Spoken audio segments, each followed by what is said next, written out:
So it's about 7 in the morning, right on the bed, just going to smash down a litre of water as always every day. Even if you don't see me do it, I'm drinking a quart of water before my breakfast meal. Right? Just doing some work on the bike. There's plenty of good bike tutorial videos on YouTube, bike maintenance. The book I do recommend getting a copy of, by Park Tool, the Big Blue Bike Book, that's a good tip. And YouTube's full of excellent cycling tutorials on how to fix your bike, so I recommend checking those out. The best bicycle mechanic in the world is going to be you, because it's going to be your bike and you can work on it when you can. You just got to learn it. You just got to learn it. I haven't given myself a B12 shot for a while, so I've got a little ampule here. There's plenty of tutorials on YouTube how to intramuscularly give yourself a B12 shot. It's just a vitamin and it's over the counter here in Australia and Thailand. So every month or so I give myself a little shot in the shoulder. Pretty painless, pretty simple. If you're interested, check out tutorials on YouTube. There's plenty out there. There's probably about 100 how to self-administer a B12 shot. Easy. Otherwise it's going to cost me about $100 to go to a doctor and you got to wait around, fuck around. Takes you 30 seconds yourself. Save $100. Loving it. So I just put it right in there, just said. Easy. I remember having a little fear of giving myself a shot. It's hilarious, and a friend of mine said, Harley, my 8-year-old son, he gives himself insulin shots a few times a day. So you're a real tough man, Harley. You can't give yourself a B12 shot. Ooh, Mr. Tuffy. And he said it in such a funny way. I was like, fuck. This is an irrational fear I'm maintaining, sustaining here. Kids give themselves insulin shots. I can't give myself a B12 shot once every few months. So I'm scared of needles. What a fucking joke. So I quickly dropped out of that mentality. Easy, done. Just saved myself $100. What will I spend that $100 on right now? So we've got a box of mangoes here. I'm going to do damage on these. These are conventional mangoes. So they're going to probably taste pretty average. Let's see if they're actually edible. Really got them.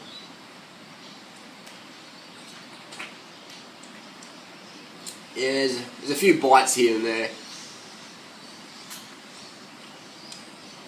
I'll get through this box, see how we go. See how we go. Probably throw most of it in the garden. But we'll see how we go. So I'll put them on the ground and then we'll take a before and after photo. So this is before, and I'll show you after in about half an hour. So we got through that. Box done. All the scraps, a lot of these mangoes, they weren't really edible. Yeah, I could take one bite and tell that it wasn't good. But we got through a fair bit of them. I reckon it would have been feels like at least 1,000 calories. Little 1,000 calorie snack of mangoes. I'll chuck the rest of this in the garden. And I'll finish watching this video on YouTube about this guy called Man Cycled Around the World. It's Mark Beaumont. He's just cycled across Australia. It's 2007 was filmed. He cycled across Australia. A huntsman, a little baby huntsman was on his bag when he was camping, and he got a stick and he's like fucking scraping off, and he starts killing it. What a fucking idiot! But inspirational trip though. He cycled 100 miles a day average for 200 days around the world, and pretty good little story. Good video. Check it out. Man who cycled the world on YouTube. Oh, what a pussy when it comes to spiders. What are you doing? Looking suspicious. Suspicious little dog.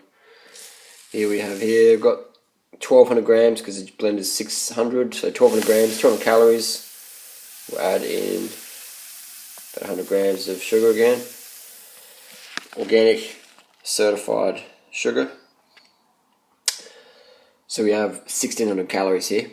It's my lunch. Cruising home now. Today, big ride, 22 kilometres. So I'm not doing the Strava challenge, which was sort of cancelled. The Base Mile Blast, they cancelled it, they canned it. There's got some other little challenge they started up the day before New Year's. But I'll do some Ks this month, but I'm not going to go all out. Maybe March. Might do that 7,000k thing. Goes to show the power of the mind. Like I was all G'd up for January, and then when Strava said, oh, we're not doing the Base Mile challenge, I'm like, ah, okay then. So I didn't even organise my bikes or do last minute prep. I still having late nights, and then just thought I'm not doing it. So it just goes to show that you got to have a goal, and then you got to work towards it, and then that's how you do it. You got that mental aggression, tenacity, perseverance, whatever you're going to call it. The mind is just so powerful. Today's question was, Harley, I'm only 5'2", and I would like to run fast, but I have to admit I can't run fast because of my genetics. I've got short legs. I'm only 5'2". Please help. So a female wrote that, and I'm like, the fastest ever marathoners were very petite girls, very small, very short. The fastest 10,000 meter runner is a Chinese lady from 1993, still sets the fucking world record. 1993, 10,000 meter.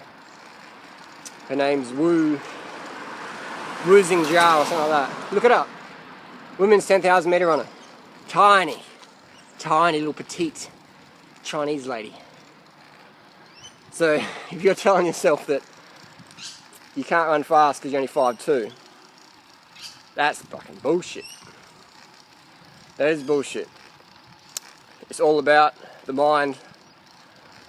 When it comes to running fast, you got to tell yourself you can do it. Relative, you're not going to break a world record unless you're drugged up, but you can still get fit as long as you tell yourself you can do it. But if you say, oh, I can't keep up with them because I'm short, that's fucking bullshit, man. That's bullshit. Alright, I'm going to go home, smash in some food. Easy day today. I want to catch up on calories. I haven't really eaten enough the last few days, but tonight, go to bed early, get a big feed in, catch up. Because it's going to be a fun January. Eating a snack, 500 calories. So I've got some organic rice in the rice cooker. I've got some organic soy milk. This is a low-fat version, fat-free. And I've got some of this Nature's Path organic, some millet rice. And it's a vegan one. Most of your cereals are vegan anyway, but this is pretty low-fat as well. Not too high in sodium either. So I'm just going to do a little snack. I'm getting a bit hungry, waiting for this rice to cook up. The cereal's a good one for dinner. Just quick and easy if your fruit stash is a bit limited. And put on a little bit of soy milk. So organic is very expensive in Australia. I'll admit that. But, you know, I can afford it, and I think it's a good investment. Put a bit of water, hang on, I'll put this down. Put a bit of water on this. A bit of water and cereal.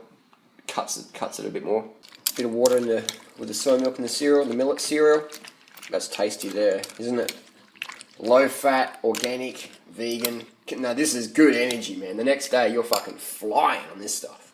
Fucking flying. Put some organic sugar on there for good measure. More carbs, more energy. People are like, oh, that's not good if you're sitting down all day. Well, like, unless you're using... Who is, like, if you're sitting down all day and you're not doing anything in life, you won't have any energy anyway. So, I don't recommend a sedentary lifestyle. I don't recommend a boring lifestyle. I recommend using your brain and using your body the best of your ability. 100%. That's my tip there. So, carb up so you can live fucking hard, mentally and physically. I've got a bowl of rice. About 800 calories per bowl. I'm going to have 2 of these. Got some organic satay sauce there. Smash these boys down. So 2 of these. 2 of these. So we can see today's ride, 24 kilometers. Very cash. Look at the power we put out here. Where's the little power? Here we go. So we have 5-minute power, 186. So very cash. Let's go to watts per kilo, actually, a bit more accurate there. So 2.8 for 5 minutes. Very, very cash. Very cash. 10-minute, 2.7. So again, a very basic, easy ride. That's why average speed means nothing. Because you could be doing 24k an hour uphill or downhill. It doesn't mean much. Average speed means nothing. All we want to focus on is your watts. Ideally, your watts per kilogram. When you get home, you can look at your watts per kilo. When you're on the bike, it's more your wattage you're putting out. That shows you what you're actually doing. So my goal today was a very easy ride, and we just focus on low wattage, and that's what we get done. So average speed means nothing. It means nothing at all, because it doesn't factor in the wind, doesn't factor in if you're on the front of the bunch or the back of the bunch. It doesn't factor anything in. Average speed means nothing.